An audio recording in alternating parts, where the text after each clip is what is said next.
Dear new anime watcher, after binging on shonen action junk food for the past 2 weeks nonstop with no sleep, somehow watching 60 hours of anime in a 24-hour day, you may find yourself needing something other than two buff dudes slapping each other. In which case, enter romance anime. If you're the kind of guy to brush off romance anime because your masculine ego is strong enough to pick girls IRL, do it. But if you're like me, and would rather watch stories full of dysfunctional relationships instead of actually experiencing them, I got the good stuff. These are the S tiers of my list. I don't even need to explain them, just go watch them. Kaguya-sama Love is War, Golden Time, Rent a Girlfriend, We Never Learn, Your Lie in April, Danmachi, Love is Hard for Otakus, Haganai, Toradora, Your Name, A Silent Voice, Kizunaiver, Domestic Girlfriend, Anohana, Tsukigakure, You Thought There Were No Girls Online, which, let's be honest, there aren't, Horimiya. Now after you've finished binging those, where to go to next? Well, I would say you're advanced enough to move on to either the Monogatari series or Bunny Girl Senpai. Now, the Monogatari series is truly something special. An entire array of multi-dimensional characters, a cool level-headed lead, and openings that just...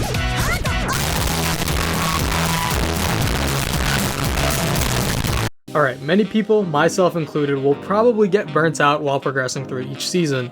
I couldn't tell you how long it took me to get through Owari Monogatari. The characters and the dialogue are truly what shine through in this show. The wordplay and witty writing top it off, but that's also its biggest flaw. The anime and light novel is heavy on dialogue. Heavier than a bus full of Pro Smash Bros players. Heavier than a body-positive Twitter user. Hell, it's even heavier than all of the chapters of One Piece engraved on stone tablets combined. When watching a season that doesn't focus on your favorite girl, it gets tiring very fast. And when the plot starts stalling for this dialogue, it becomes hard to care. Now to some, it's definitely worth it. But if you just want to dip your toes into this style of supernatural romance anime, try Rascal Does Not Dream of Bunny Girls. Quite the title, I know. Can you guess what it's adapted from? We have the same sort of plot devices, supernatural powers, meddling high school boy with nothing but free time, and a little bit of incest sprinkled in. Definitely two anime series, I'd recommend them. The Melancholy of Haruhi Suzumiya. This anime is more of an experience than anything else. I can't really tell you whether you'd like it or not, because if I'm being honest with myself, I don't know whether I enjoyed it or not. There were times that the slice of life was nice, and the dialogue was fun. Other times, the plot felt like it drove off of a bridge, only to escape the crash, rent a new car, and do it all over again. Not to mention, the release order of the episodes is different from the Blu-ray version, so you'd have to search for the specific Reddit page to watch it coherently. Otherwise, it was very memorable, to say the least. Love Chunibyo and Other Delusions. Another weird one, but we're starting to get closer to normal romance anime standards. No superpowers, no gods disguised as anime girls, and no incest. That's what you think. What? My Teen Romance Snafu and How to Raise a Boring Girlfriend.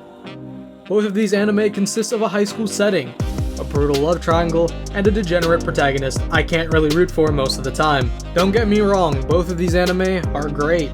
I see the appeal, but for the most part it feels as if the writer/mangaka was trying too hard to cater to a specific audience. Many of the tropes used in situations are made stale after a while, but if you enjoy edgy red-pilled boys getting more attention from girls than their real-life counterparts, this one's for you. Our Last Crusade, or The Rise of a New World. Good old-fashioned Romeo and Juliet tragedy told through a magical anime premise. Way better than that trashy boarding school Juliet harem anime. This story is everything you'd want. Romance, action, drama, tragedy, warring countries, magic versus technology, two opposing generals who fall in love. It's so good. I need a season 2 now, damn it! Ao-chan can't study. Pretty fun, brainless watch. The comedy is all dirty jokes, so it really helps mask the pain of loneliness like no other. Recovery of an MMO junkie. So, the creator of this manga was apparently a Nazi, but I don't think season 2 needed to be cancelled because of that. I mean, we have Nazis all over the US, but Alabama's still recognized as a state. everyday life with monster girls. Definitely top of my list when it comes to romance harem anime.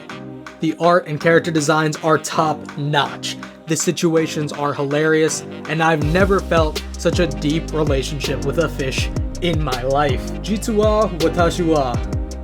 Similar with the monster girl premise, this time the main is a vampire, but we also got aliens too. Grisaya no Rakuen. Anime biddies toting 50 cows, 11s, and 9s. All strapped up. I mean, what more could you want? Shimonetta. This falls more into the gag anime category, but the story and animation are on point.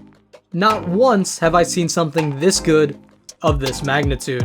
Magnum Dom! Season 2 will probably never come. Get it? Because like it's another word for semen. Showman Sample. Dude gets put in an all-girls school because the headmaster thought he was gay. Quite the stellar opener, though if he tries anything with any of the girls, his sausage might be pepperoni. Masamune-Kun's Revenge. This anime's premise was amazing from the get-go. That kid who used to get bullied gets a glow-up, is a total hottie, and becomes a serial heartbreaker. His final target is the girl who turned him down and called him gross all those years ago. I feel for this main character, and on top of that, he's actually interesting to watch.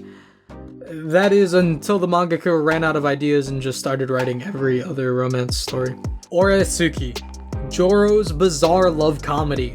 One of the most consistent comedy anime I've seen in a while. The situations are hilarious, and the character interactions are even better.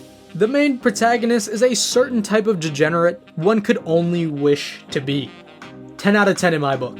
Science fell in love, so I tried to prove it. Similar to Otaku in terms of romantic chemistry, with two very dense intellects. High score girl. If you enjoy Love is War, this is definitely for you. Relationship rivalries mixed with an awkward love triangle and comedy that's always on point. The great part of this anime is it works like Yu-Gi-Oh! They explain every game present, including games like Street Fighter and Tekken. The side characters don't feel stale and go through meaningful progression throughout the course of the story. I genuinely had a hard time distinguishing who was the better girl in this. They were both written astoundingly well with solid motivation. Definitely give this a watch. The animation gets a bit wonk at times, but guile. Citrus and Bloom Into You. Now, how do I put this? Oh, I got it. Alright, here's the rancid category. Prepare yourself. None of this is good, but I'm kind of sad that I watched all of it. I need help. My girlfriend is a gal. My girlfriend is a show bitch. Yes, that's the official title. Love comedy where the childhood friend won't lose. Garbage characters, story, animation. I still eat trash though. Blend S. I actually got nothing against this anime. Originally, I just watched it from the various shitposted memes, but honestly, it's pretty forgettable. Would you fall in love with a pervert? High quality trash. The premise is that all of the heroines are freaks. Ero Manga Sensei and My Sister My Writer. Two sides of the same non-blood related lolly coin. Renai Bokeh. Death Note if Ryuk had titties. Ore no Kanojo to Osanajimi ga Shirabu Sugiru. My girlfriend and my childhood friend can't stop fighting. Or Ore Shura. The most bog standard romance you could possibly get. It's the equivalent of a damn salted potato. Gakuen, HXH, and 100. Can you spot the difference? Cause honestly, I can't. Rosario plus Vampire. Vampires, Succubi, and Yuki-onna. Fantastic, trashy, ecchi romance harem anime. Among them is My Sister? Surprise incest. You love to see it. The Hill Died Rose Matter. Oh, it's like actual incest. Kiss Exist. Oh, so it's double incest. Yosuga no So. Oh, hell! Those have been my recommendations for romance anime. Like, subscribe, comment, and if you're looking for more recommendations this time of the isekai variety, click here. But if that's all, catch some Z's. 316. Out.